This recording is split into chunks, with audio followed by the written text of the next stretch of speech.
था और भारत के खिलाफ दुष्प्रचार ये विदेशी जमीन पर भी और विदेशी न्यूज एजेंसियों के माध्यम से भी प्रोपेगेंडा के तहत होता। एक एजेंडा था, anti India, break India campaign, ये लोग चलाते थे और इनके यहां सारा सामान चीनी है और चीन को सम्मान है। और जब मैं न्यूज क्लिक की बात करता हूं तो चीन के द्वारा संपोषित ग्लोबल मीडिया संस्थान जिसके द्वारा ये फंडिंग हुई है, न्यूज क्लिक की अगर मैं बात करूं इसकी फंडिंग की भी, तो जब भारत में इसके खिलाफ जो इसके रेड हुई और वो रेड 5 दिन तक चली, उसमें कहां से पैसा लिया गया, कितने पैसे आए, वो सब जानकारियां भी मैं आपको देने वाला हूं कि क्या क्या उस समय हुआ। उस समय भी ये प्रश्न उठे थे कि आखिरकार ये फंडिंग एकदम से कैसे और कहां से आई। अगर आप इनकी फंडिंग का जाल देखेंगे तो विदेशी नेविल रॉय सिंघम, ये सिंघम कोई सिंघम फिल्म की बात नहीं कर रहा मैं, ये नेविल रॉय सिंघम ने इसकी फंडिंग की। और फंडिंग उसको कहां से आई? नेविल रॉय सिंघम को चाइना पीछे से करता है और इसमें नेविल रॉय का जो सीधा संपर्क है कम्युनिस्ट पार्टी ऑफ चाइना के एक प्रोपेगेंडा आर्म के साथ है, जो चाइनीज मीडिया कंपनी माकू ग्रुप के साथ। ऐसा किसने कहा? जिसके ऊपर कांग्रेस और अन्य विपक्षी दल बड़ी बड़ी बातें जिन अखबारों के बारे में करते हैं, उन्होंने ही पुष्टि की है। पुष्टि उस बात की कि जो भारत ने 2 साल पहले कह दिया था।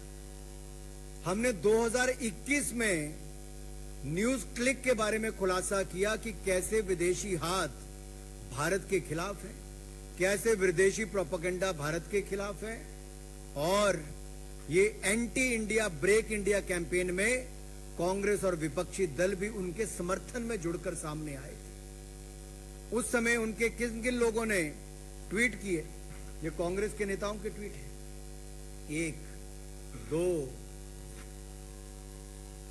तीसरा, ये खुलकर उनके साथ थे, ये चौथा। और फिर कांग्रेस आई तो कम्युनिस्ट पार्टी तो जब चाइना का समर्थन करना और उनके लोगों का एजेंडा, तो ये एक और साथ में है। फिर बाकी तृणमूल कांग्रेस कैसे पीछे रहती, वो भी साथ में आ गई, बड़े बड़े पत्रकारों से लेके बाकी सबके नाम। और ये कहते थे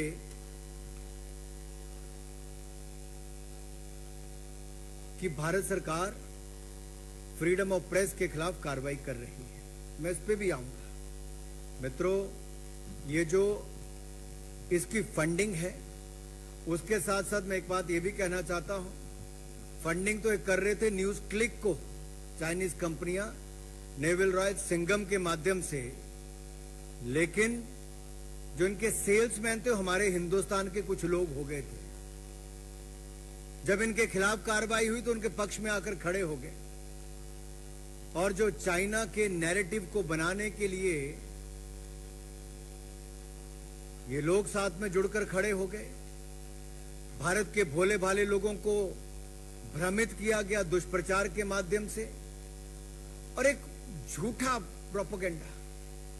ये फ्री न्यूज के नाम पे फेक न्यूज परोसने वाले हैं और इनका समर्थन करके अपना राजनीतिक उल्लू सीधा करने वाली कांग्रेस पार्टी और अन्य दल ये फ्रीडम ऑफ प्रेस के नाम पर इनके साथ जुड़ गए। अब ये जो न्यूज क्लिक को जो पैसा आया, ये रूट भी कहां से हुआ। ये गौतम नवलखा का नाम तो आपने सुना ही होगा। ये भी एक आरोपी है। किस केस में? एल्गार परिषद के माओइस्ट लिंक में जो भीमा कोरेगांव केस है, उसमें अभी तक जेल में ये है, अंडर हाउस अरेस्ट, यूएपीए लगा हुआ है इनके ऊपर। और यही नहीं, न्यूज क्लिक को शुरू होने के कुछ महीनों के बाद ही करोड़ों रुपए दिए गए और इन करोड़ों रुपए जब मिले तो उसमें से 1.5 करोड़ रुपया एक इलेक्ट्रीशियन को दे दिया। अरे 1.5 करोड़ रुपए एक इलेक्ट्रीशियन को दे दिया, तब तो कांग्रेस और बाकी दलों ने, राहुल गांधी जी ने, किसी ने सवाल खड़े नहीं किए। और यही नहीं, ये लॉस मेकिंग कंपनी का शेयर बढ़ चढ़कर दामों में खरीदा गया, आर्टिफिशियली एनहांस्ड प्रीमियम उस पर मिला। लॉस मेकिंग कंपनी के शेयरों पर जब आर्टिफिशियली एनहांस्ड प्रीमियम मिलता है, बढ़ा चढ़कर पैसा मिलता है, उस पर तो कोई सवाल खड़ा नहीं करते, लेकिन प्रॉफिट मेकिंग कंपनियों के शेयरों पर यह सवाल खड़ा करते हैं। जब भारत इसी कंपनी के ऊपर कार्रवाई करता है तब तो उस पर सवाल खड़े होते हैं, लेकिन ये चीनी गंद की बदबू जब दुनिया भर में फैलती है और जो अमेरिका का एक अखबार इसके ऊपर अपनी रिपोर्ट निकालता है तो दिखाता है कि फॉरेन मीडिया ने कैसे एक्सपोज किया है न्यूज क्लिक को, और चाइना के साथ साथ कांग्रेस पार्टी का हाथ भी इसमें कैसे उसका सहयोग समर्थन करने में है। और ये फॉरेन प्रेस के प्रोपेगेंडा और एजेंडा पर हम भारत को टुकड़े टुकड़े नहीं होने देंगे, चाहे कांग्रेस टुकड़े टुकड़े गैंग के साथ जाकर खड़ी हो जाए। राहुल गांधी जी बीच रात को जाकर उनके साथ खड़े हो गए, बाद में टुकड़े टुकड़े गैंग के लोगों को अपने आप में शामिल भी करा लिया, और इनके समय तो सीबीआई और ईडी पिंजरे में बंद तोता होती थी, लेकिन आज अगर वो ईडी कार्रवाई न्यूज क्लिक जैसी फर्जी संस्थाओं के खिलाफ करती है तो उसके ऊपर ये प्रश्न चिन्ह खड़ा करते हैं। ये गलत सूचना के खिलाफ, मिस इन्फॉर्मेशन के खिलाफ युद्ध है और ये युद्ध जारी रहना चाहिए। भारत सरकार की एजेंसियों ने अगर कदम उठाए हैं तो भारत के खिलाफ दुष्प्रचार करने वाले जो चाइना का एजेंडा लेकर दुनिया भर में नैरेटिव खड़ा करने का प्रयास कर रहे हैं, जो ये अंतर्राष्ट्रीय अखबार ने भी बात कही है, तो उसको मैं आपके सामने रख रहा हूं। और ये anti India break India agenda नहीं चलेगा। आडवाणी जी ने एक बार बहुत पहले पार्लियामेंट में कहा था कि जब देश के खिलाफ कोई खड़ा होता है तो उसमें हम सबको इकट्ठे होकर आना चाहिए। और उन्होंने तो यह भी कहा था कि किस तरह से कौरव और पांडव भी एकजुट हो गए थे जब तीसरा कोई सामने आकर खड़ा हुआ था। लेकिन दुर्भाग्य देश का यह है कि कांग्रेस ने विदेशी लोगों के साथ हाथ मिलाने का प्रयास किया, और यही नहीं, जब इनको निमंत्रण मिला सोनिया जी को, राहुल जी को, कब मिला? जब ओलंपिक्स खेल हुए तो कांग्रेस पार्टी को भी, गांधी परिवार को भी वहां पर न्योता दिया गया, और ये लोग उस समय चाइना भी गए, खेल देखने गए थे, खेल करके आ गए, वहां पर एक एग्रीमेंट साइन करके आ गए जहां पर हाई लेवल एक्सचेंज होना था दो पार्टियों के बीच में। अब पता नहीं किस तरह का हाई लेवल एक्सचेंज होना था, ये तो 2017 में हमको जुलाई में देखने को मिला, जब डोकलाम में अतिक्रमण करने का प्रयास उस समय चीन की सेना ने किया, तो हमारे सेना के जवानों ने मुंह तोड़ जवाब उनको दिया। लेकिन राहुल गांधी जी उस समय चीन के अधिकारियों के साथ, डिप्लोमेट के साथ हाथ भी मिला रहे थे, खाना भी खा रहे थे, ना जाने क्या रणनीति और क्या क्या एक्सचेंज कर रहे थे। ये इससे पता चलता है कि जो 2008 में इनका एग्रीमेंट हो गया था, उस समय एक पेमेंट भी की गई थी। पेमेंट किसको की गई? पेमेंट की गई थी राजीव गांधी फाउंडेशन को। और ये राजीव गांधी फाउंडेशन को जो पेमेंट की गई 2005-7 के बीच में, ये किस लिए की गई? और ये उस समय की गई जब सोनिया गांधी जी यूपीए की, और वही यूपीए सरकार जिसके ऊपर लाखों करोड़ के भ्रष्टाचार के गंभीर आरोप भी है। वो नैरेटिव के लड़ने के लिए क्या इनको चाइना के लोगों का सहयोग लेना पड़ेगा, या चाइना के समर्थक ऐसी एजेंसियों का सहयोग लेना पड़ेगा जो anti India break India campaign चलाते हैं, उनका सहयोग लेना पड़ेगा? और ये नेशनल एनएसी की जो चेयरपर्सन थी, जो यूपीए में कहूंगा उस समय सोनिया गांधी जी, तो क्या ये पैसा और ये पार्टी उस समय से ही इस काम में लगी है? और ये एग्रीमेंट भी साइन किसी और ने नहीं किया, चाइना के वाइस प्रेसिडेंट उस समय के स्टैंडिंग कमेटी के मेंबर, सीपीसी पॉलिट ब्यूरो के शी जिनपिंग और उनके कांग्रेस के जनरल सेक्रेटरी राहुल गांधी जी के बीच में हुआ। आखिरकार इस एग्रीमेंट में क्या लिखा है?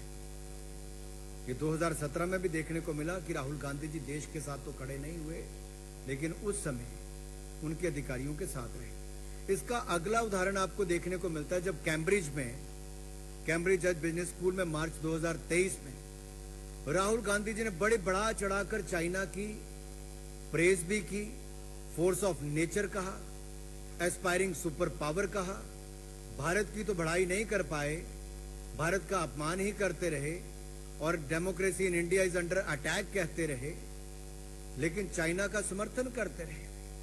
और ये जो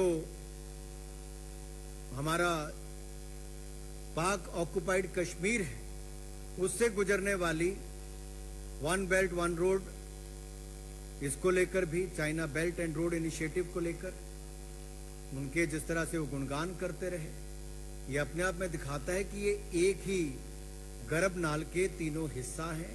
कांग्रेस, चीन और न्यूज क्लिक क्यों ना हो, ये एक बार नहीं कई बार देखने को मिला। और एक और कड़ी इसमें अगले उनके दौरे पे जुड़ जाती है, जब इंडियन अमेरिकन मुस्लिम काउंसिल ने, जिनके ऊपर आप देखेंगे राहुल गांधी जी के अमेरिका दौरे में साथ साथ रहे, सहयोगी रहे, आयोजन में रहे, और इनके खिलाफ त्रिपुरा सरकार ने मुकदमा भी किया कि जिस तरह से फेक न्यूज फैलाने का काम किया गया। और ये आईएमसी वही है जो न्यूज क्लिक के समर्थन में उस समय भी आए थे। चोर चोर मुसेरे भाई कहां कहां इकट्ठे होते हैं, ये आप सबके सामने नजर आया। और ऐसे बहुत सारे लोग हैं जो जर्नलिस्ट हों, प्रेस गिल्ड से हों, या कोई अपने अवार्ड वापसी गैंग हो, ये सब लोग इकट्ठे हो जाते हैं समय समय पर anti India break India campaign को लेकर, उस एजेंडा को लेकर। और न्यूज क्लिक भी उसमें एक कैसी अहम भूमिका निभा रही थी। और ये कांग्रेस बैक्ड, या फिर मैं कहूं जो कम्युनिस्ट पार्टी बैक्ड भी, जो पैसे उनको अलग अलग रूट से आए हैं न्यूज क्लिक को या बाकी ऐसी कंपनियों को, जो पेड मीडिया हाउसेज जो झूठा नैरेटिव खड़ा करती हैं और झूठी खबर फैलाने में ये शातिर हैं। ये तो इतने शातिर हैं कि टेररिस्ट को भी एक एक्टिविस्ट बना देते हैं। ये टेररिस्ट को भी एक्टिविस्ट बना देते हैं। और ये न्यूज क्लिक जो चलाई जाती किसी और के द्वारा नहीं, पुरकास्था द्वारा चलाई जाती है, जो PPK news click studio private limited है। इसको पैसा भी किस किस से प्राप्त हुआ, वो अगर आप मनी ट्रेल भी देखेंगे जो सामने नजर आता है, तो स्पष्ट तौर पे दिखता है कि ये जो नेविल रॉय सिंघम है, इन्होंने ही यहाँ पर 27 करोड़ 51 लाख रुपया न्यूज क्लिक में दिया, जो आगे जाकर इसमें से गौतम नवलखा को भी 20,53,000 रुपए गए हैं। और एक बप्पादित्य सिन्हा जो आईटी सेल मेंबर है कम्युनिस्ट पार्टी ऑफ इंडिया के, 82 लाख रुपया उनको भी गया है। तो कम्युनिस्ट भी कैसे कांग्रेस से पीछे रहेंगे, सब ने कहीं ना कहीं से कुछ ना कुछ लिया है। तो न्यूज क्लिक के पीछे खेल कम्युनिस्ट पार्टी ऑफ चाइना और कांग्रेस पार्टी जो हमारे हिंदुस्तान की है, उनका सबका ये खेल इसमें दिखता है कि कैसे भारत विरोधी एजेंडा चलाना है और कैसे एक के बाद दूसरा पैसा इनको दिया गया। और बहुत सारे सीनियर जर्नलिस्ट को इसमें से पैसा गया, मैं उसके नाम लेने में नहीं जाऊंगा, वो इतने बड़े भी नहीं जिनको इतना बड़ा बना दिया गया है।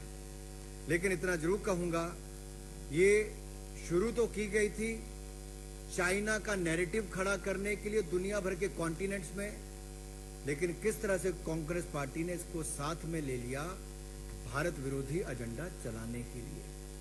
क्या कांग्रेस इतनी गिर गई है और कुछ दल इनके समर्थन में न्यूज क्लिक के इतना गिर गए थे कि वो सत्ता पाने के लिए इतना गिर जाएंगे कि न्यूज क्लिक के समर्थन में आके पूरी कांग्रेस पार्टी खड़ी हो गई थी, इनके साथी खड़े हो गए थे, एक घमंडिया गठबंधन के लोग इसका एक हिस्सा बने रहे। और केवल यही नहीं, मैं श्रीमान अरविंद केजरीवाल जी कैसे पीछे रहते, आखिरकार वो तो चल के ही एनजीओ चलाकर आए थे। वो तो बात करते थे भ्रष्टाचार के खिलाफ वाली, आज उनकी पूरी पार्टी भ्रष्टाचार में घिरी हुई है, डूबी हुई है, मंत्री जेल में पड़े हुए हैं। तो क्या श्रीमान अरविंद केजरीवाल जी और मनीष सिसोदिया जी, इनके जिस एनजीओ में ये पार्टनर हैं, हिस्सेदार हैं, क्या उनके माध्यम से भी न्यूज क्लिक की कोई फंडिंग हुई है? क्या देश को बताना चाहेंगे? तो चाइना का पैसा भारत विरोध में एक न्यूज क्लिक के माध्यम से लगे और उसमें कांग्रेस से लेकर बाकी दल भी साथ में जुड़ जाएं, तो ये अपने आप में दिखता है, अपने आप में दिखता है कि कैसे ये news click Congress communist China news क्या कर रहे हैं वो आपको दिख ही रहा है। मैं बात पे आपको अंत में इतना ही कहूंगा, ये सारे ट्वीट्स जो मैंने आपको दिखाए, आज मेरा उन लोगों से कहना है कि आप जो धुआं ही धुआं है, कुछ ना हुआ है। आपने धुआं तो बहुत फैलाने का काम किया, भारत के खिलाफ एजेंडा फैलाने का काम किया, न्यूज क्लिक के समर्थन में खड़े हुए, विदेशी एजेंसियों, विदेशी ताकतों के साथ मिलकर सत्ता में आने के लिए देश विरोधी ताकतों के साथ खड़े हुए। आपने एजेंडा भी वहां पे चलाया, लेकिन आज जब एक विदेशी मीडिया हाउस ने उस प्रोपेगेंडा और एजेंडा को पूरी विश्व के सामने खोलकर रखा है, तो मेरा आपसे सवाल है कि क्या आप देश को, राहुल गांधी जी, जवाब दोगे कि ये 2005-7 में जो राजीव गांधी फाउंडेशन ने पैसा लिया वो कहां कहां खर्च हुआ? जो हाई लेवल आपने मीटिंगें करनी थी वो क्या चाइना के साथ हुई? क्या न्यूज क्लिक एक उसका हिस्सा है? क्या कांग्रेस चीन न्यूज क्लिक भारत विरोधी गर्भनाल से जुड़े हुए हैं? और मेरा सवाल समस्त घमंडिया गठबंधन के विपक्ष के लोगों से है कि क्या आपने भी समय समय पर इस माध्यम से पैसा जो कहीं ना कहीं से आया, आप लोगों ने भी इसका इस्तेमाल किया है? और ये एंटी इंडिया सिंगम जो नेवल रॉय सिंगम है, वो जो भारत के खिलाफ एजेंडा चला रहे हैं, फैक्ट चेकर के नाम पे या चाइनीज चेकर इन मीडिया फ्रीडम के नाम पर, ये भारत में एक प्रोपेगेंडा खड़ा करने के लिए आए हैं। और मैं तो कांग्रेस के बारे में अंत में इतना ही कहूंगा, from 1962 to 2022-2023, Congress has not changed a bit. The physical and intellectual space of India has been yet again handed by Congress to China on a platter. Soros से सिंगम, चाइना से कांग्रेस पार्टी तक, ये सब अलायंस पार्टनर दिखते हैं भारत के खिलाफ anti India agenda, break India agenda को लेते हुए। एक समय था महात्मा गांधी जी ने क्विट इंडिया चलाया था, ये एंटी इंडिया और ब्रेक इंडिया एजेंडा चला रहे हैं। इससे बड़ा दुर्भाग्य क्या होगा? श्रीमान राहुल गांधी जी, देश को जवाब दें।